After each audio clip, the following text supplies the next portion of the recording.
বাংলাদেশের টাকায় আমি একটা 0 থেকে 100 স্পিডে উঠতে মাত্র 1 সেকেন্ড না 2 সেকেন্ডের মতো ম্যাক্সিমাম টাইম লাগে। সকল বাইকের রাজা এই বাইকটা, এই বাইকের উপরে আর কোনো বাইকই নাই।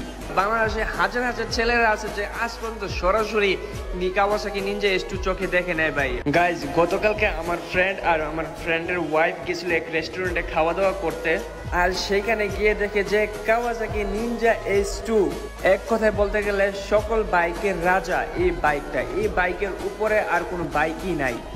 এই বাইকের স্পিডের সাথে কোনো বাইক আজ পর্যন্ত টক্কর দিয়ে পারে নাই। এটা হচ্ছে কাওয়াসাকি নিনজা S2, আর এটার বড় ভাই হচ্ছে কাওয়াসাকি নিনজা S2R। ওই S2R এর সাথে আজ পর্যন্ত কোনো বাইকই পারে নাই টপ স্পিডে। আর এই বাইকটা পৃথিবীর মধ্যে সবচেয়ে দ্রুততম ফাস্টেস্ট বাইক বলে।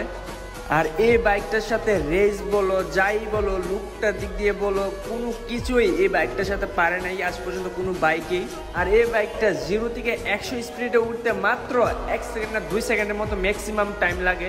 আর এই বাইকটা হচ্ছে ভাই আমার ড্রিম বাইক। আর আমার হারামি ফ্রেন্ড আমাকে নিয়ে যায় নাই, মানে আমাকে বলেও নাই যে এই রেস্টুরেন্টের ভিতরে নিনজা S2 আসছে।